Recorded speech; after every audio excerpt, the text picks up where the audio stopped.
Avant que la vidéo commence, je t'invite à rejoindre le groupe Ici c'est Paris, un groupe Facebook géré par 3 partenaires qui font un excellent boulot des vidéos, de l'actualité du PSG. Je compte sur toi.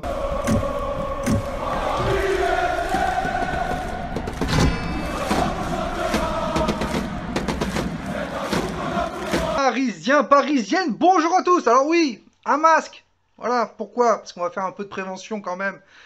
Voilà, juste avant que la vidéo commence réellement, n'hésitez pas à mettre un masque.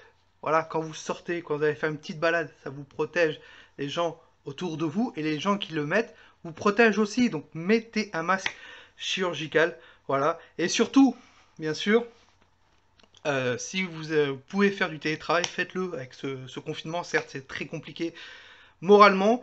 Je vais essayer de vous divertir grâce à cette vidéo. Donc voilà. N'hésitez pas à liker et à vous abonner si ce n'est pas le cas. Donc, on va parler de l'avant-match. L'avant-match entre le Paris Saint-Germain et Leipzig. Leipzig-Paris Saint-Germain, pardon. Euh, Comment vous dire que je suis pas déter pour ce match-là. Je le sens pas. Clairement, je le sens pas. Et quand un match, je le sens pas, c'est pas bon. Le match face à Barcelone où on a perdu 6-1, je le sentais pas. Le match face à Manchester United, je le sentais pas non plus. Le match récent de Manchester United, pareil. Le match face à l'Atalanta non plus, je le sentais pas. Et on a gagné. Voilà, ils nous ont fait mentir ces joueurs. Mais ce match-là face à Leipzig, je le sens pas. Pourquoi? Parce que Nagelsmann, l'entraîneur de Leipzig, il peut être revanchard. Voilà, on a éliminé Leipzig qui a été inexistant, ou nous qui avons été très très bons en Ligue des Champions cet été. Et il veut sa revanche. Il veut sa revanche. Donc, je me dis, voilà. Et puis vu les absents du Paris Saint-Germain, je me dis ça va être très compliqué. Alors, vous allez me dire oui, mais il n'y a pas Mbappé, il n'y a pas Neymar, certes. On l'a déjà fait. Le match face au Real de Madrid, il n'y avait pas Mbappé, il n'y avait pas Neymar. Et on les a tapés 3-0. Mais on est dans une période où c'est très compliqué pour le Paris Saint-Germain. Alors certes, on gagne des 4-3-0. Mais niveau style de jeu, niveau fond de jeu, niveau automatisme, c'est absolument pas ça. Mais bon, il y en a qui, voilà, qui garderont quand même le résultat. Voilà. Donc, c'est la troisième journée de la Ligue des Champions. Voilà. Ce match sera au Red Bulls Arena, donc en Allemagne, à Leipzig. Voilà, le match sera à 21 h sur Téléfoot et RMC Sport. L'arbitre de ce match sera le Polonais Szymon Marciniak. Voilà, avec d'autres homologues polonais. Au niveau du classement de ce groupe, clairement, Manchester United est devant. Ils ont 6 points. Le Paris Saint-Germain a 3 points et deuxième. Leipzig a 3 points et deuxième. Et Istanbul quatrième à 0 points. Alors vous allez me dire, ouais, toi nous, mais tu le sens pas le match. Mais sur les deux derniers matchs, certes, Leipzig, c'est 2 défaites. Et en Ligue des Champions, ils ont pris 5-0 face à Manchester. Ouais, mais je le sens pas parce que Nagelsmann, il va être revanchard. Voilà. Il va y avoir quelque chose. Et je pense qu'il va mettre l'équipe, la meilleure équipe possible face à nous. Et nous, on est un peu amoindris avec les absences de certains cadres. Attention. Voilà. N'oubliez pas aussi que Neymar et Mbappé nous avaient bien aidé au match face à Leipzig en Ligue des Champions pour la demi-finale. Voilà. Donc, au niveau des anciennes confrontations, bon bah voilà, l'été dernier, on a gagné 3-0 face à Leipzig en Ligue des Champions. Et en 2014, en match de préparation, on avait perdu 4-2 face à eux. Voilà. Au niveau absent du Paris Saint-Germain, donc je l'ai dit, Mbappé, problème qui doit être réévalué dans 48 heures.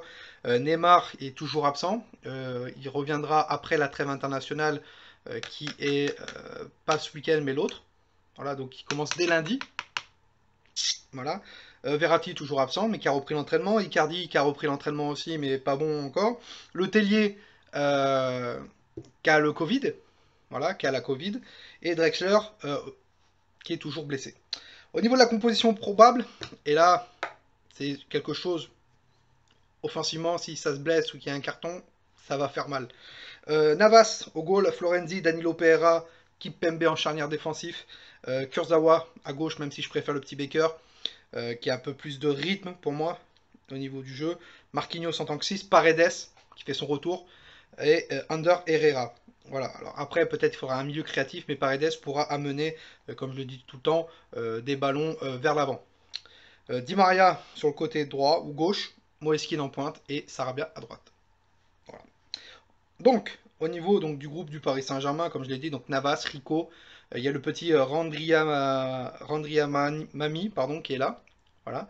Kipembe, Marquinhos, Kerrer, Diallo, Florenzi, Dagba, Kurzawa, Baker, Pembele, Gay, Danilo Pereira, Herrera, Paredes, Rafinha, Fadiga, Ruiz, Kean, Di Maria et Sarabia. Donc offensivement, on en a que 3 les gars, hein, je vous le dis clairement. Il y a Kean, Di Maria et Sarabia. Ruiz qui peut jouer un peu ailier gauche, mais je l'ai trouvé très intéressant sur le dernier match face à Nantes en tant que milieu offensif en remplaçant Rafinha. Voilà. Donc, au niveau absent côté Leipzig, il y a eu la conférence de presse de Nagelsmann, qui a eu il y a quelques instants. Au niveau des absents pour Leipzig, Alstenberg n'est pas là et Klostermann non plus. Mukiele, qui a eu un petit problème, sera dans le groupe, mais risque de ne pas jouer 90 minutes comme il a dit. La composition probable de Leipzig, clairement, ça serait Gulacsi, Henrich, Orban, Upamecano, bien sûr, qui nous avait fait très mal et qui avait fait très mal aussi à l'Atlético de Madrid cet été. Angelino aussi, je l'avais trouvé énormément bon face à Paris sur son aile. Campbell en tant que numéro 6, et là tu as 3 milieux offensifs avec Sabitzer, Olmo et Samardzic. Voilà. Et les attaquants, donc tu as Sorloth et Poulsen, donc Sorloth qui remplace Werner qui est parti à Chelsea. Leipzig pourrait jouer en 4-3-2, voilà, vu la dernière composition face à Borussia Mönchengladbach où ils ont perdu 1-0. Voilà. Au niveau de l'analyse équipe adverse, et là je vous invite réellement à aller voir ma vidéo où j'expliquais vraiment l'analyse technique du coaching de Nagelsmann, voilà, que je mettrai juste au-dessus en lien. Donc, analyse l'équipe adverse, donc c'est une équipe qui s'est tirée au but sur des coups de franc directs. Voilà, attention, ils ont des très bons tireurs. Je crois que Olmo et Sabitzer se débrouillent pas mal. Ils savent attaquer sur les coups de pied arrêtés. Ils sont hauts. Orban et Upamecano. Voilà, surtout Upamecano. Créer des opportunités individuelles. Attention, attention. Je pense que Sorloth ou Poulsen sont un des deux attaquants et un vrai attaquant pur neuf, et l'autre tourne autour. Faudra faire attention. Les duels aériens, comme j'ai dit avec Upamecano et Orban, défendre sur les coups de pied arrêtés, et ça ils étaient très très bons quand on avait après marqué avec Marquinhos. Ils étaient très très bons sur les coups de pied arrêtés. Et bien sûr, ça a de la vitesse en contre-attaque avec Sabitzer, Samardzic et Olmo. Donc, mon pronostic pour ce match, et je vois un match très compliqué, et je pense qu'il va y avoir des déchets, hein, réellement. Tout ce que je dis actuellement en débrief sur le Paris Saint-Germain, c'est vrai, et malheureusement, beaucoup ne le voient pas. Beaucoup se contentent juste du résultat, malheureusement. Mon pronostic pour ce match sera un match compliqué. Je vois un 2-1 pour le Paris Saint-Germain, voire un 2-2. Et le Paris Saint-Germain, je vous le dis clairement, joue son avenir demain en Ligue des Champions. Pourquoi? Si le Paris Saint-Germain perd ou fait match nul, il faudra impérativement faire un résultat chez nous au Parc des Princes face à Leipzig, faire un résultat derrière face à Manchester United à Old Trafford, et faire un résultat chez nous face à Istanbul Başakşehir. Donc ça veut dire que si on se loupe pour ce match-là, il faut gagner les 3. Et ensuite, derrière, voir si Leipzig peut perdre face à Istanbul ou Manchester United, etc. Voilà. Pour moi, vraiment, l'objectif numéro 1, c'est d'être premier. Parce que si on est premier, attendez-vous, si on est deuxième, attendez-vous à avoir un gros en face, en huitième de finale.